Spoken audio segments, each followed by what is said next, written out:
बिस्मिल्लाहिर्रहमानिर्रहीम। अस्सलामु अलैकुम वरहमतुल्लाहि वबरकातुहू। तमाम मुअज़्ज़ज़ सामाईन व नाज़रीन को एक दफ़ा फिर इंफॉर्मेशन पॉइंट के प्लेटफार्म पर खुशामदीद कहते हैं।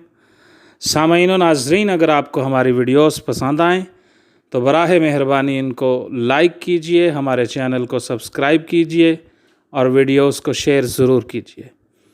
सामाईन व नाज़रीन, अददुद्दौला को बताया गया कि बाज़ कुर्द लोगों को लूट लेते हैं और पहाड़ों में छुप जाते हैं, कोई उन्हें पूछने वाला नहीं। बादशाह ने एक ताजर को बुलाया, उसे एक खच्चर दिया जिस पर 2 संदूक लदे हुए थे। उनमें जहर आलूद खुशबूदार हलवा था। खूबसूरत बर्तनों में डालकर उस पर चांदी के वर्क लगा दिए। उसे कुछ दिनार दिए और हुक्म दिया कि काफ़िले के साथ जाओ और ये ज़ाहिर करो कि इनमें फ़लाँ अमीर के लिए तहाइफ हैं। ताजर ने यह सब कुछ लिया और काफ़िले के आगे आगे चलने लगा। जब काफ़िला जंगल में पहुंचा तो डाकुओं ने हमला कर दिया और मालो मता लूट कर ले गए। उनमें से एक के हाथ यह खच्चर लगा।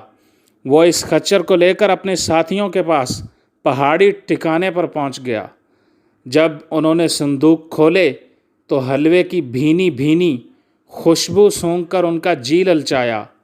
वो हलवे पर हमला आवर की तरह पिल पड़े। अभी खाने से फारिग न हुए थे कि जहर ने अपना असर दिखाया और वो तमाम के तमाम वहीं ढेर हो गए। काफ़िले वालों ने अपना सामान लिया और बादशाह की तदबीर पर अश अश करने लगे। सामाईन व नाज़रीन, अगर आपको हमारी वीडियोस पसंद आएँ तो बराह मेहरबानी इनको लाइक कीजिए, हमारे चैनल को सब्सक्राइब कीजिए और वीडियोस को शेयर ज़रूर कीजिए।